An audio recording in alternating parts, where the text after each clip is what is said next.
This is Get Sellers Calling You, and I'm Beatty Carmichael. Learn more at our website at getsellerscallingyou.com.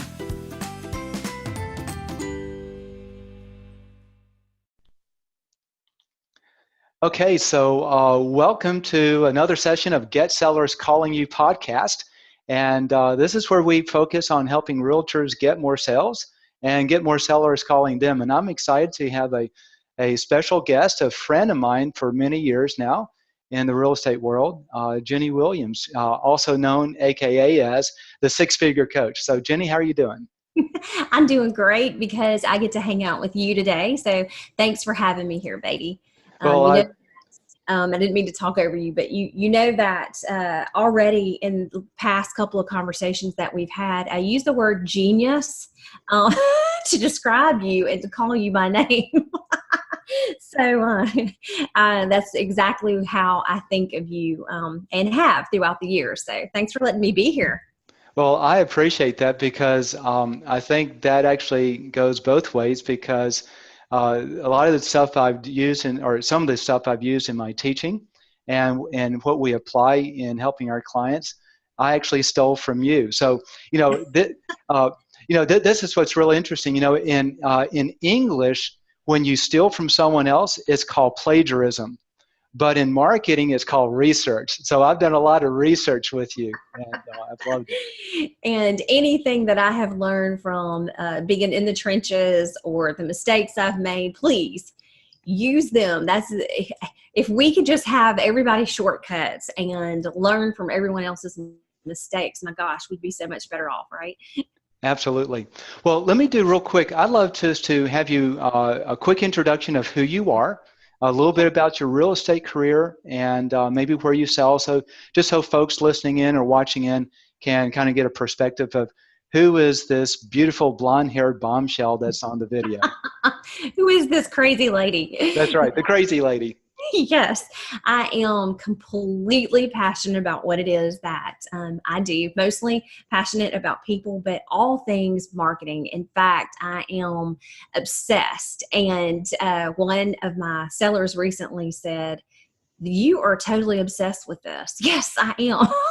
So I've been in the real estate business for 22 years. And for the past 10 years, really 10 to 13 years, I have been training, coaching, and mentoring agents and even providing marketing services for real estate agents that have huge businesses. So as much success as I had when I sold the first time around, my clients, hundreds of clients that I've had throughout the years, have had far, far greater success at sales and building teams than I even did. And so much fun. I get to see all of the research that we've poured into their businesses and what works, what doesn't work. And recently I was invited to be a national trainer for eXp Realty and jumped in, loved the company so much. And I've worked with all kinds of companies here in Birmingham. I live in Birmingham and work Birmingham, but I've also across the country have worked with many different real estate companies.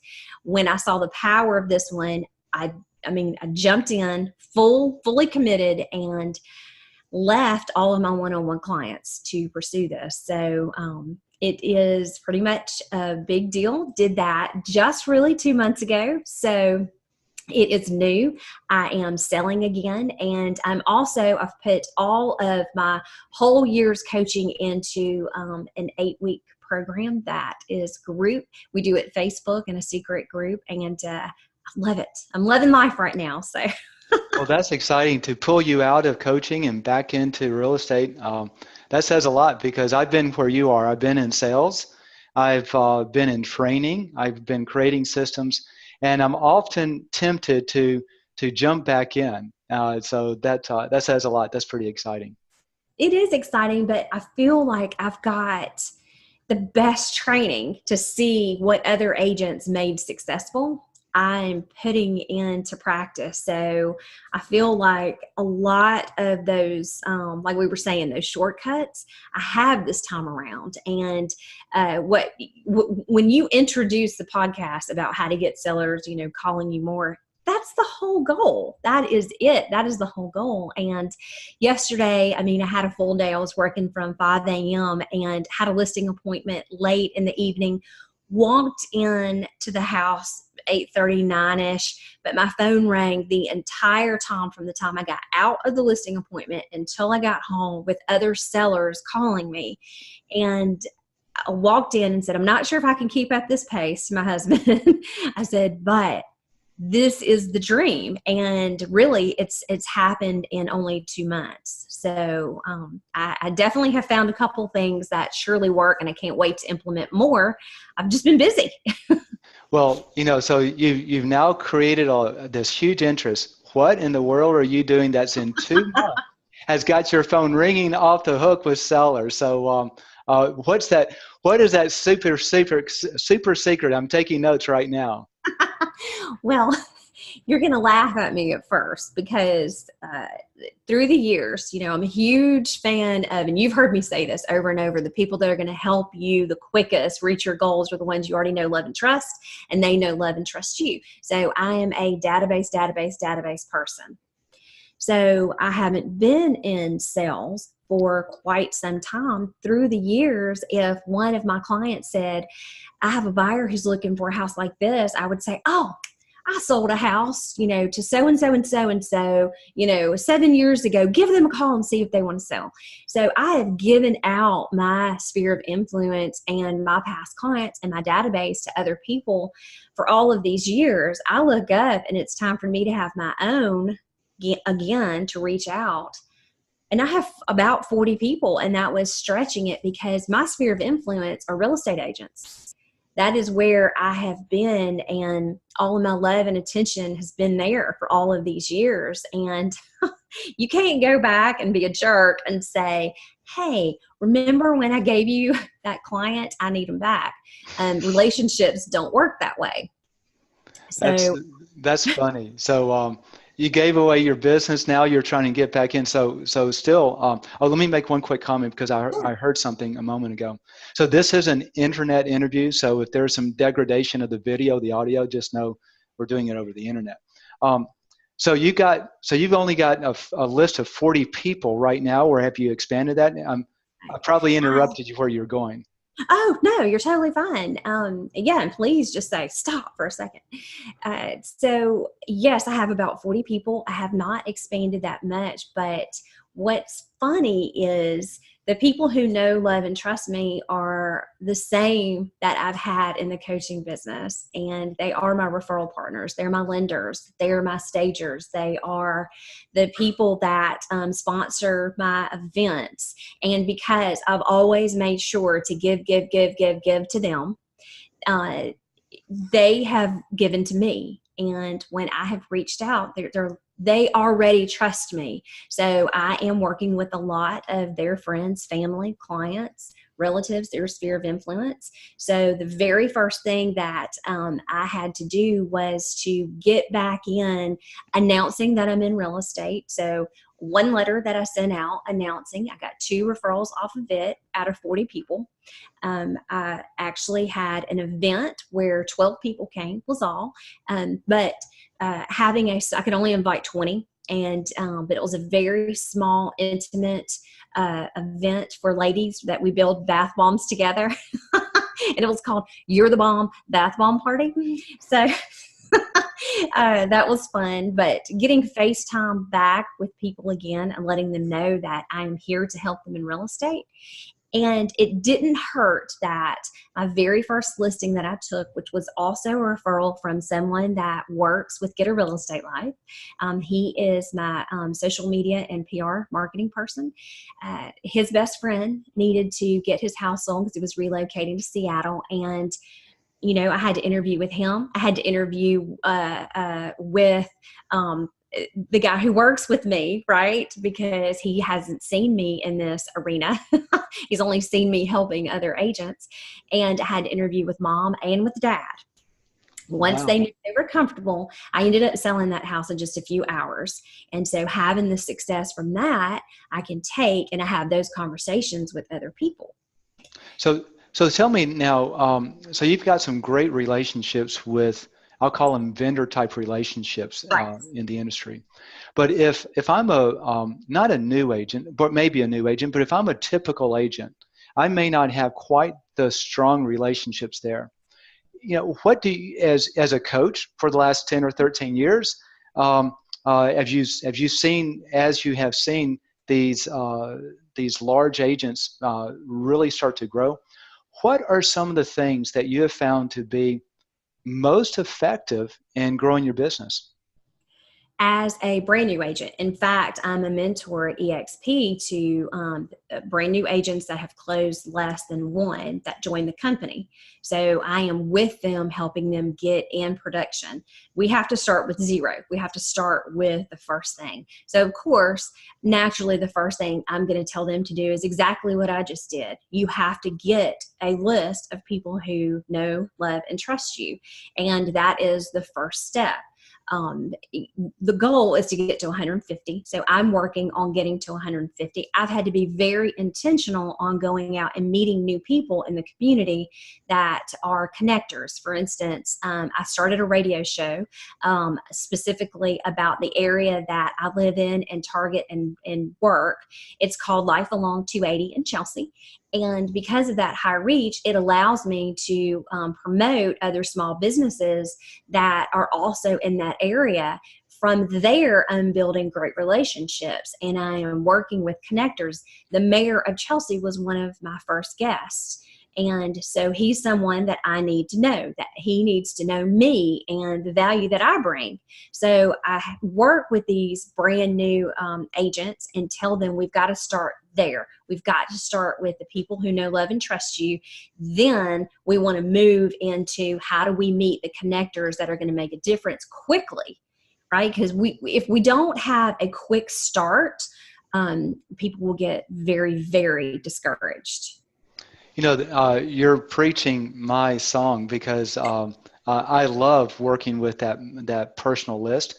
So in terms of building that list, any inside secrets, things on how to make it easier? Because here's something really interesting, and you'll probably you won't get a kick out of it, but I'm sure you will recognize this validity. As we work with other clients and really strong producing agents, so how many people do you have in your past clients' sphere of influence and other people list? And they'll go, maybe 50. And I'm thinking, well, hold on.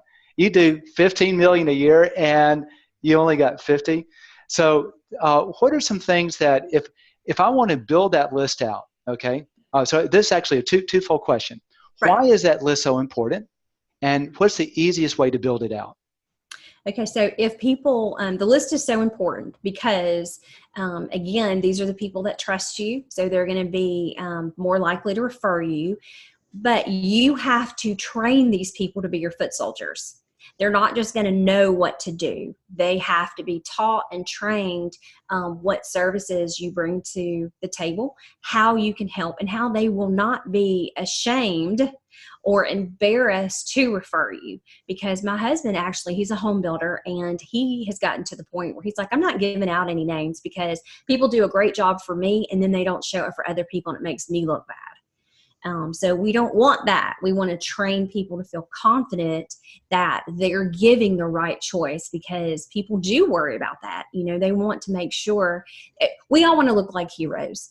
So we want to look like a hero when we give someone's name, and we want our guy to win because they're the best guy, right?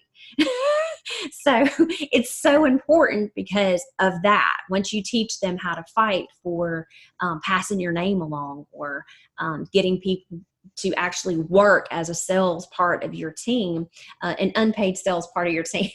So how do you do that? How do you train them? How do you get them overcoming that fear of being ashamed? Sort of like your husband. I'm going to stop giving out referrals because they never go anywhere, or it comes back to me negative. So how do you do that? Well, you have to keep the person who referred you completely updated at all times.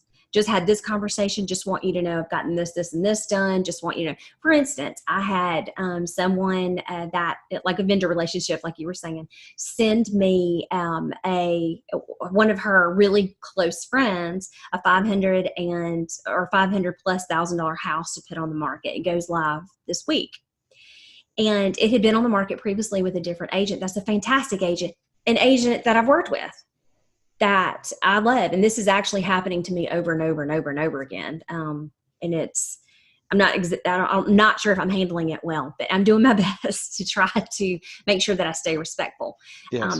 However, she has been sending me updates. He said that you've done this and you've done that and you've done this. And let me just tell you, it's a breath of fresh air. And he's so happy. And he's told everyone here and this and this and this and this. So it's really keeping that person in the process and letting them know that you are working, that you didn't abandon it, that you're doing everything to make them look good. That's interesting. That's really interesting. I was interviewing another agent recently. He's I don't know, probably 20 million in volume. The cool thing is he works maybe 30, 40 hours a week or less. And one of his big pet peeves is this whole communication channel. But you're taking it to an interesting level because his focus is always stay in communication with the seller, with your client. But you're saying at the same time here, stay in communication with your referring person at the same degree you would be doing it with one of your clients. Yes. Now, you have to fill that out just like you do with any relationship. Some people are not going to want to hear it. They're like, okay, great. Yeah, I know you're handling it. Right. But especially to jumping back in, and I've been extremely nervous because I have been helping other people for so long. I know that everybody is just like, waiting to see, oh yeah, she thought she knew everything. And I feel the pressure of that, of course. So that extra confidence is important to me, and I am overdoing it right now. I'll probably chill out a little bit later, but I can tell you that it's working, and it is constantly making her think of new people to send to me. Nate, so let me reel back to a little bit. So these are the things that you're doing right now once you've gotten the referral. You mentioned about training people to be your foot soldiers and to not be ashamed of referring you. Is the not being ashamed of referring you, does that only come once they refer you and then you make them shine, or is there anything you can do ahead of time? So it's sort of like if I were an agent and I knew your husband and you weren't in real estate, okay? And anything I can do to kind of help him not be ashamed of referring me. I mean, how do you do it on the front end, or is it always on the back end? Well, I think you solidify it on the back end for that next one. But when someone's nervous on the front end, I mean, you have to be able to provide your value. You have to show why you're different. What is it about you? Why should I hire you? And it better be very clear. So we have personal brochures that list out, 10 or 11 things. Let me just make it easy for you. Why hire Extra Living at EXP Birmingham? That is our whole branding as selling. And I've got it listed out clearly. You don't have to think about it. These are just the bullet points. And this is why, and these are testimonials from vendors. These are testimonials from the client that was sold their house in, a few hours. These are testimonials from people that I've sold houses for over and over and over again. It's all there because you have to have a confidence level. If you are brand new, you can still have testimonials. You can have testimonials about your work ethic, about who you are as a person, about the unique things that really stand out. You still have 10 reasons, 10 beautiful reasons that will be different from everyone else to hire you specifically. Okay, cool. And now, the second question I want to understand, because I run into this a lot, people say, I've only got, 40 or 50 people on my list and you want them to get to 150. How do you get there? Do I really know that many people? What have you found any secrets to try to start building that list up? Yes, actually, I've got a great shortcut, and that is, and I'm happy to share it with anyone. And Beatty, if you want, people to contact you about this, I do have Michael Mayer's 7L memory jogger, and he is the author of 7 Levels of Communication. It's just something that I use. He gives me permission to use it as long as I mention his name. And it's been a huge part of what I do since the day that I met him, because it really prompts you to that bank teller that always knows your name, that you may not have stopped to learn their name. But think about how many people they're in front of all day long. And I can tell you, when I was in Mississippi selling, the bank tellers helped me out so much, because I went by every other day to see them and make my rounds around town. And I remember one bank teller telling me one day, I came in to bring flyers of my newest listings so that they would know that I had for sale. And this girl said to me, I've been waiting for you to get here all day. I spoke to this woman. She's ready to put her house on the market. And I said, she has to speak to you. And that's super important. I mean, we want to target and make sure that we have people who cut hair. Think of how many people they're in front of every day in a week. Think of the PTO president. What a leadership role that they're in, and how many people that they, speak to every day. That small group leader at church. Do you know, I have a client that he can trace back almost every bit of his business to church. Really? Yes. And that's very powerful. So, people always joke and say, gosh, I joined the wrong one. And you probably didn't. You're probably just not being visible with your value. So when you talk about looking for people who are connectors, these are the people you're talking about. Those people who, or at least this is what I'm interpreting right now. The teller, the hairdresser, the PTO president, the small group leaders, those people who are in groups of people, as opposed to that person you think, well, I think this person can connect me to their own personal friends. You're looking for those that are in the marketplace with lots of people. Yes. That's exactly it. And sometimes too, you have to prompt them, Beatty. You can't just, I hear a lot of people say, as long as you love on people, let them know you're there, they'll send you business. That is not true. Mm-mm. You have to ask for the business. Now, you don't have to ask for it in a rude, aggressive way, or assume that you're going to get it through language. You want to always say that you are happy to help, and making sure that you make the comment to refer. I can always handle and here's the magic question that I like to use. Here's the script that I want people to use, at least 10 times a day with new people they haven't met yet. And you can set it up any way you want to in your style, but it works. And you are all about research. So you'll like the research behind this, and you've probably heard me say it before, but set it up any way you want to. And I'm going to set it up, and then I'll share with you the piece of it, the magic. So, Beatty, I don't know if you know what's going on in the real estate market right now. It's a crazy shortage. I've had buyers calling and calling and calling. There's just nothing. We've exhausted everything in MLS right now. And I just want really good people to be able to take advantage of this appreciating market and the seller shortage that we have. I'm desperate, though, to help these people. What 3 people do you know that need to sell a house in the next 60 days? I like that. I like that a lot. I mean, and I made it my style, my natural style. I added in the sense of urgency. I added in my passion for helping people. It's not salesy. It is, I am desperate for your help. And that reminds me, I don't know if you know, I won't mention his name just in case, but he's an agent here in town, a friend of mine. His name is Rob. And he was telling me it's really funny because, sometimes the realtor will hit on a gold mine and they don't even know it. So he had a friend that wanted to buy a house in this certain area. He couldn't find one. So Rob wrote a letter that says, I have a client. He's looking in this area. He can't find a house. If you're interested in selling, could you please call me? And so he put it in all these mailboxes. He said, I picked up 2 or 3 listings. None of them were the ones that my client wanted. And I said, Rob, did you do it again? He said, right. Oh, yeah.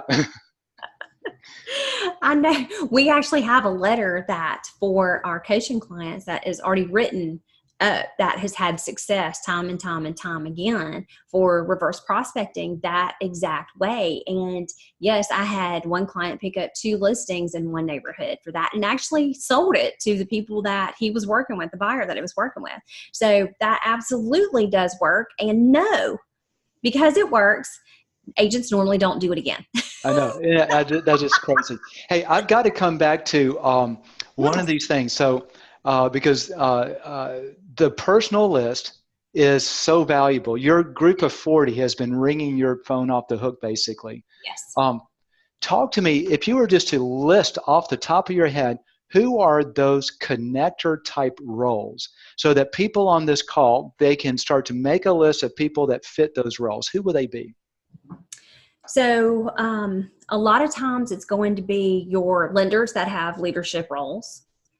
They're going to be in front of a lot of people. It's going to be your PTA presidents. It's going to be your little league coaches. Coaches, even high school, little league, baseball, football, basketball, have so much influence. And parents just want a piece of them. And those are really good people to have in your world. I know nothing about sports. That would be ridiculously phony of me to add those people into my world. Right. Introductions are important. So using the triangle of trust, and Michael also states that in his book, is very important. So if you are meeting with someone that you feel is a connector, then you want to ask them, I'm out here really trying to get to know people in the community so that I can help people buy here, sell here. Who do you recommend that I meet right away? And that way you will get a couple of names, and then you say, would you mind calling them and introducing me so that I'm not calling coldly? I And like that's that. how you start getting into other people. Insurance salesmen, just think about how many people they know. And oftentimes we forget to market to them. It doesn't matter if they already have a real estate agent. You're just wanting to go in and find a way you can help that person. And they will figure out how to get you a referral. They may never use you. It doesn't matter. That doesn't matter. Show your value, and they will have people that aren't connected to an agent come your way. I love that. So now we've got this list built, okay? Mm-hmm. So I've got my list of 150 or 200 or more. What do I do next? How do I maximize driving consistent business from that list? You gotta communicate, right?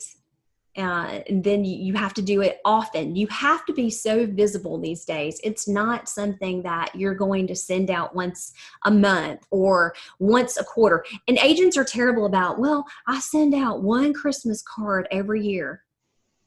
You're going to be lost in the shuffle. Mm-hmm. And you're never going to be heard of again because you're not visible in their world. And you want to make sure that people know that you care about them. If they only hear from you one time a year when it's expected at Christmas, that's not a whole lot of care, and that's not a whole lot of concern. And really, it's all about you. So a couple of things too. You don't want to get into the fallacy of, well, that didn't work. I sent it out 4 times and nobody called me. One, you have to have the right message, and 2, you have to be very, very consistent. I find that you better be sending, at least 30 touches to your clients. And it doesn't have to be money, but it's much one-on-one personal attention as you can give is where you're going to get the most value. So talk to me. So we got to communicate. Mm-hmm. First off, I immediately think, okay, does that mean I'm texting them? Does that mean I'm sending them an email, calling them? What do you find? And I'm sure it's probably a mixture of all of that, but I was going to say it's all of them. Yeah, okay. So what do I say? What do I do? Yeah, I've got this list. Do I just start dialing them and saying, hey, it's good to talk to you, and let me check it off and go to the next one? Or how can you guide me what I say on that? Because I get this all the time with agents. Sure, you do. Absolutely, you do. And you have a great system in place for helping people do that as well. If for some reason you want to try to do this on your own, and if you're very busy, it is going to be overwhelming. So it's great to have some personal, some resources to help out, because you won't be consistent. And then when you're not consistent, you're going to have those peaks and valleys, peaks and valleys, peaks and valleys. And you need something working behind you as you're in appointments all day long, because you can't do it all. You can't be personal to 500 people at one time. It's very difficult to handle that, because it snowballs. The reason we want 150, I want to make sure to give the science behind that as well, is because 150 people in your sphere of influence communicated with on a regular basis will produce. It's proven. All the numbers have been done. All the statistics come in over and over and over again. 30 sales for you per year at 150,000 average sales price will get you, bam, your 6 figures. And that is truly the path to take it. So I like a combination of things, Beatty. And some of the things that I'll do is I'll just sit there and text people, and I don't do it in a group. Some things are good for group, and I use for anything that I have for free, I'll share it with you.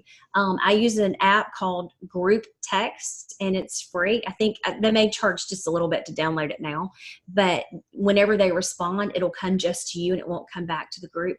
Do not ever send a group message to everyone. How embarrassing and unprofessional is that? Yes. And I have agents do that to me all the time. Somebody sent me the other day a group message because I'm a part of a condo complex, and somebody responded. I thought she was talking to me, and I was like, I'm so sorry, you're not in my contact list. Who are you? Oh my gosh, that's embarrassing. So I will just sit down if I have free time and go, hey, how's it going? What's going on in your world? You always want to make everything about them. It's not about you. It's about them until you have an opportunity for it to be about you and asking back. Most of the time when you're about other people, they will ask you what they can do to help you. So I had one of my really good friends ask the other day if I would buy a sign for the ball field. And Beatty, my child, was at that ball field from the time he was 4 years old up until the time he was 18. He played baseball all those years, and he was on the high school team, and her child is on the high school team. And it was time to sell signs. And I said, yes, get me some referrals. I mean, seriously, I could say that, right? And of course, we have that connection. And she laughed at me. She's like, I can't think of anybody right now. And I'm like, no, there's somebody at that ball field right now, because she was at a work day at the ball field, that is thinking about moving. Go ask them. She came back and she's like, oh my gosh, so-and-so is moving as soon as graduation happens. They're going to Florida, blah, blah, blah. And then she was like, this is their address. This is their contact number. And then a few minutes later, she goes, oh, so-and-so said they were, da, da, da, da, da, right? And so she gave me 2 great leads just by doing that. You can't get away with that with everyone. She's one of my really good friends, but she asked me for $500. I love it. I have every right to ask back for something that could potentially pay me back for that in a nice and in a great way. So when you start with personalization like that, the events are a great thing. I have lots of clients do movie events where they'll have 375 people show up. And I will watch the referrals pour in from that, because we have to prompt people to refer you at an event. You don't want them just coming, soaking up everything and leaving. You do. You want them to have a great time. But we have referral cards that we'll put out in each one of the seats with the magic question on it. What 3 people do you know? And we give more lines than 3. And they'll bring them up. I'll watch them pour out of the seats and turn those in. So anytime you can provide fun and value for people. The other things, of course, are going to be a mixture of maybe some greeting cards, some emails. It does not need to be listing after listing after listing. If you do take a listing that you want to share, you can email that to everyone, embed something about that house in that email. And we use MailChimp, it's free.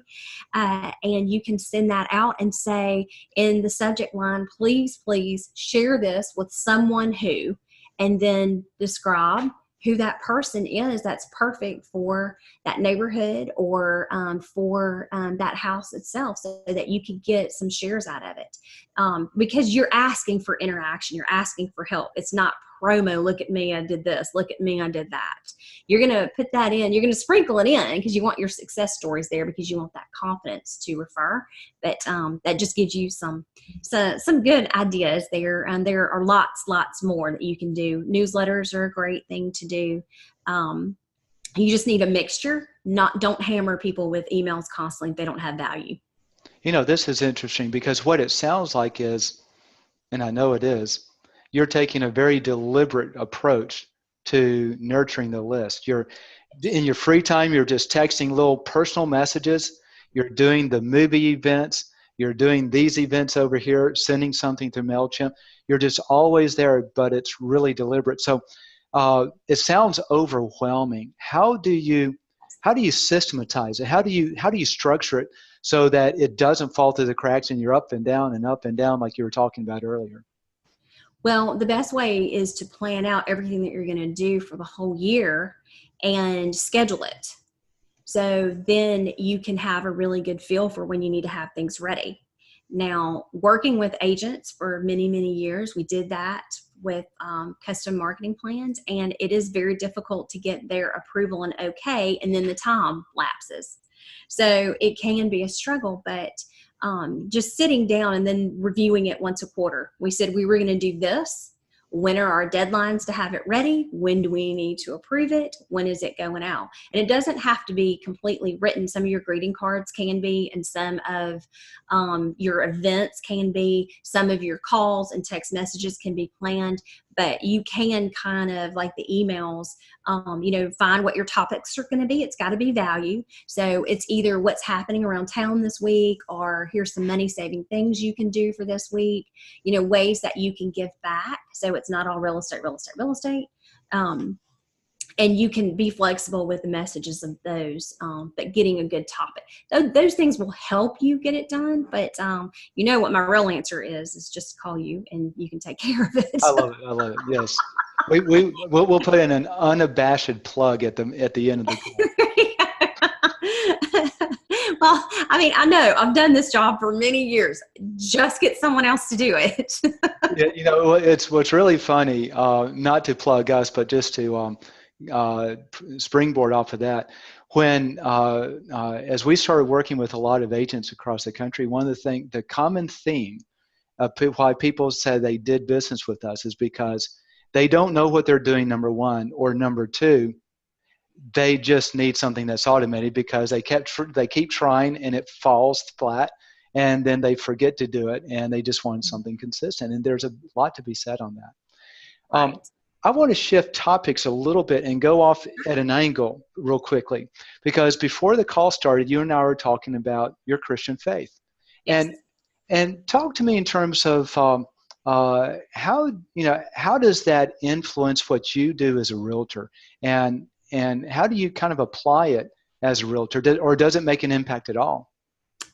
Yes, actually it does today. It hasn't always. And I'll be extremely honest about where I've been with all of this. I was raised in a household that I wasn't allowed to go to church.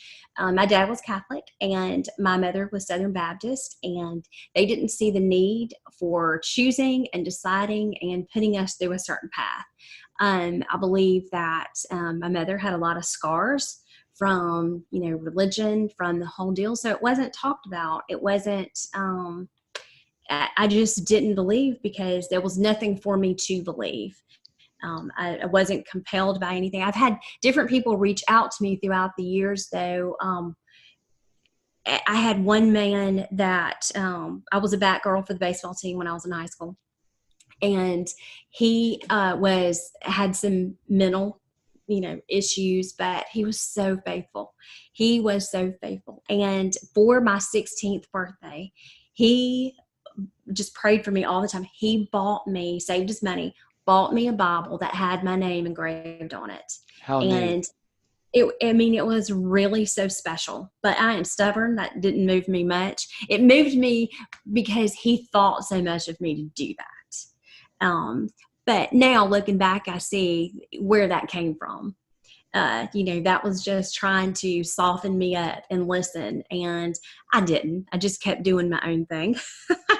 And it really is not until the past few years that I have recognized and realized and become a strong believer, and dedicated my business to Christ, and pray every day that His grace shines through me and His light shines through me for every person that I meet, not for a gain, but just that they see, that I am a light of His. And now I think I've shared with you, I am actually on a core group for a church plant here in my town of Chelsea. So we've come a long way with all this. That is a long way. So, Yes. so as a Christian, you want to really just kind of live out your faith as a real estate agent, okay? Right. Is there anything, you pray about it in the morning, okay, and pray for your business. How Yes. else do you use your faith? How else do you live it Well, I out? was going to say, I have my little prayer book, but it's sitting over there. It usually sits right here. And I Okay. write my prayers out every day and dedicate my business to Christ. And, I am just now getting into learning more about tithing and what that means and the commitment of that, and being faithful to that, because I've always done offerings instead and found someone that I needed to help, and poured my love, my money, and my energy into them. And I'm still doing that. I'm helping a friend right now, doing everything she can to get her out of foreclosure so that she can stay in the house with her two special needs sons. That's my number one mission right now. Um, so, and don't get me wrong, please, Beatty. I am the biggest potty mouth. I am such a sinner, and it's just amazing that we have that love and grace through Christ, that we get redeemed every day. So I don't take that lightly, and it means a lot to me, and I try to make all my decisions based on what is good for others. So. Sure. So let me maybe moving off a business platform a little bit and Mhm. just personally, in terms of your relationship with Christ, if you were just kind of sum it up, what it means to you, and and how it's impacted you, can you just kind of share some candid thoughts on that? Yes, I can. And it's I can articulate many things. This is harder to articulate, I feel, because it's so powerful. It is so much bigger than who we are, what we do for a living. I strongly feel like we are here to make a difference and to show love through everything that we do. That doesn't mean I don't get frustrated, that I don't get angry, that I'm not the biggest road rager there ever was, but I have to step back from that and say, hey, my duty is to make sure that I show grace and love through everything that it is that I do. So I feel like that's what it means to me. I found through a lady that worked for me for years, who I adore, found a Bible study, and we were actually doing it in our office and inviting all the business partners to, and coaching clients to come and take part in it. And it just completely blew me away and moved me that we did part two as well. And now she has a new book out, and she lives here in town, and she's so smart and intelligent. She knows all the Hebrew, she knows Greek, she knows every interpretation of every word. And it made so much sense to me when I started learning through Trisha what grace really means. And she had an encounter also with Christ. It's just so touching. And to me, it's completely changed my perspective, my outlook. It's really changed how I feel and see the world, and see, my love for Christ. So the outlook that's changed. Okay, so let's talk about perspective. Let's go backwards in time Mm-hmm. to that point before that Bible study, or before things really started to take off with just your faith and understanding this measure of grace. and right. compare here versus here where you are now. What's the perspective that's changed, and how does it change your life? Well, for one, I decided to just surrender and stop trying to control everything on my own, because I am not good at that. I'm not. And let myself, do what I can to go down the path that has already been laid out for me, instead of me trying to control every path. And because last year was complete proof to me that I do not know. I do not make the best decisions. I had a really tough year last year, and nothing bad, but not ideal. And just since I have done that this year, based on those beliefs that I learned, like I learned it logically, through Trisha's teachings and really digging into all the studies of grace. It's just so powerful. My perspective today is just let it go and let God. Mm-hmm. Let it go. Let it go. And just amazing to me that opportunities come in everywhere. I said to Zach, who works with me, and I said to my husband both yesterday, I said, God is telling me he wants to pay me from every single direction, that if I just stay faithful, that he's got this covered. Because yesterday I had seller after seller after seller call. I had a listing appointment. I had new agents joining EXP with me, and I had a speaking engagement. And it just rang off the hook yesterday. And it's like, what are you even worried about? Wow, that's so true. And the Lord really does take care of everything. I'm going to blow your mind on one part. So, it says in the Bible that He prepared beforehand all of the good works. And so all of the things that we're struggling with, that we're worrying about, the Lord has already made provision for them. It's just a matter of trusting Him to deliver that provision. Does that make sense? Yeah, absolutely, it does. One of the things that I find in terms of receiving that, I think it's in Mark, the passage, because there are several passages in the gospel where Peter's walking on the water. And apologize, my light just went out. But one of them is the passage that's a little bit more elongated, and it says that he steps out of the boat and he starts walking on the water. And as soon as he takes his eyes off of Jesus and puts his eyes on the wind and on the natural, he becomes afraid and he sinks. And Jesus reaches out and grabs him and says, "You of little faith, why did you doubt?" And here's the thing that's been so remarkable to me on that is we see the same situation, sort of like a laboratory. Okay, we have in walking by the Spirit, walking by the flesh, the identical situation, but two completely different outcomes based entirely where you put your focus. And when we get in those tough times, and we put our focus on ourself and on the situation, it seems like we just keep dropping down further and further and getting in tougher and tougher times. But once we put our eyes on the Lord and trust Him in provision, then it seems like everything starts to calm out and work. Does that make sense?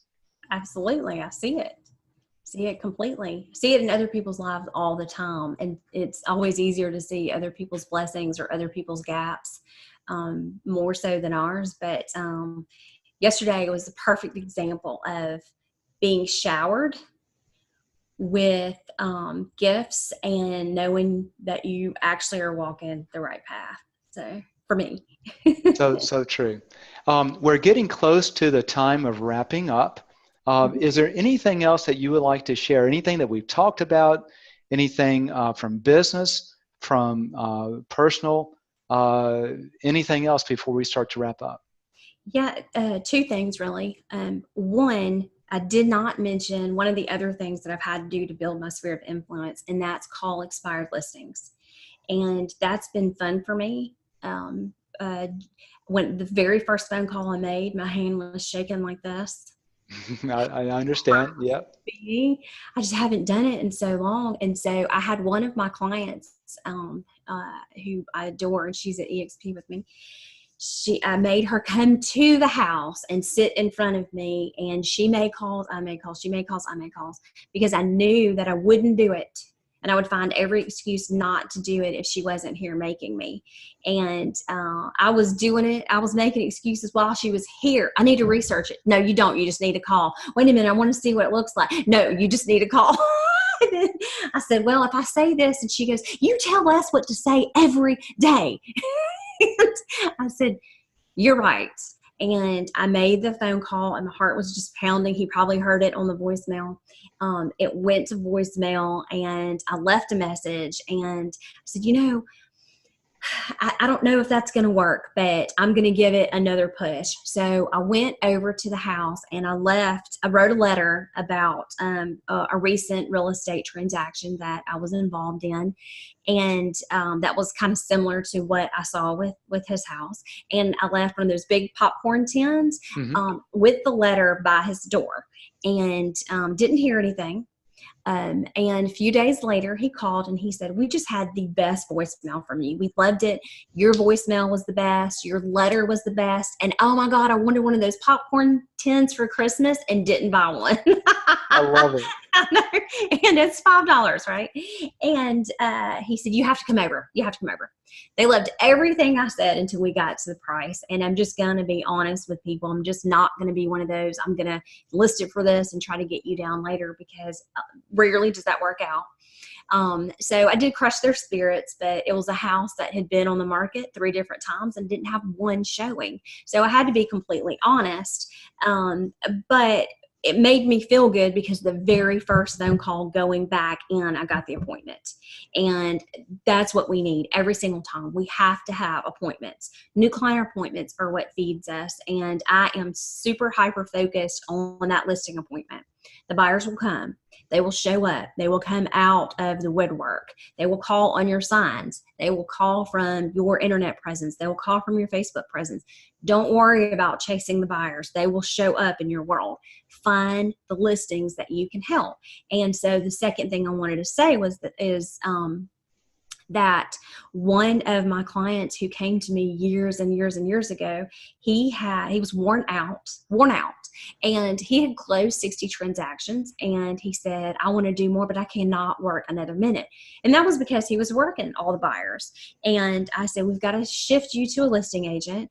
And I said, what's ideal? What would you want to own? What's the area you would want to own? And he gave me a city, and he said, I've never sold anything in that city though. I said, it doesn't matter. They don't know about you yet. And that's when I called you, and I introduced you to him and put your plan for direct mail in place. And it seriously was crickets, crickets, crickets, crickets, crickets, crickets. Oh my gosh, should we stop it? No, I think you should hang in there. Then me going, oh my gosh, I don't know now. And he would say, no, let's keep going. And it was almost overnight success after the 12th month. Because what we were saying about the research before, it takes so many times to train foot soldiers. These people don't know you, and to be visible, it takes that consistency over a length of time. And nobody wakes up today and says, oh my gosh, Beatty, I want to sell my house today. That's so true. I want to reel back to the first of the last comments you made, cold calling, because I think it's so typical of what happens is we get scared to pick up the phone, and it's that fear that's inside our brain. It has nothing to do with reality. Okay. Right. Nothing. Yeah. In fact, I heard someone said that what you believe to be true becomes your reality. So yes. We just get scared of it. But I think there are 3 takeaways that I get out of that. Number one, you're doing what you have to do. It's uncomfortable, but you're going to pick up that phone and do it. And I love the fact that you got a friend and say, hold me accountable, okay? Yes. Punch me in the face if I don't. Right. Right, that's right. You're my accountability partner. If my wife and off tangent, but on target, my wife and I will go play tennis, and we're just easy social tennis players. And I'm not out there very aggressively, but then we say, okay, let's make a deal on who wins and what's going to happen, and then I don't give up. So sometimes you just have to make that happen. That's great. I love that. The other thing I loved is that you didn't stop at the voicemail, but you took a handwritten note and a gift. And Yes. as soon as you mentioned that, I thought back on one of my other clients that for every listing appointment, he drops off some information about himself and a gift before his listing appointment. And frequently, if he's in a competitive environment, he'll always get the listing, and almost every time that homeowner will lean over and say something like, the gift got you the deal. And so you can't underestimate just that tin of popcorn or whatever you do just as a nice gesture. You're right. Well, it's standing out. It's another thing to say, your business means so much to me. I went to this little bit extra effort. And that's why I named the branding for selling Extra Living. Not only to have extra, but that we make an extra effort, because so few people make extra effort today, or effort at all. So I don't want to say that I provide service. I want to show you. And that's just a way to prove that you are providing value and you're willing to do what it takes to help someone out. I love that. So I said earlier we're trying to close off, and I think that was maybe 10 or 15 minutes ago. So I keep getting sucked in because it's so much fun talking with you. But we do have to close just to be sensitive to listeners out there. But now I don't know. Are you? I know. So you're training with EXP. You're doing your own production. Yes. If someone wants your help, is there a way? I mean, are you still doing anything in the coaching arena? Okay. Tell me a little bit about that and how people can engage with you, contact you, learn more. What's that? How did they do that? Sure. I'm very active on Facebook, and we have a fairly large following on Facebook at Get a Real Estate Life. That's the name of the coaching company that I have, Get a Real Estate Life, because we help people actually get a real estate life. And you can look us up on Facebook, or you can go to getarealestatelife.com. I have, Beatty, what's called 6-figure intensity.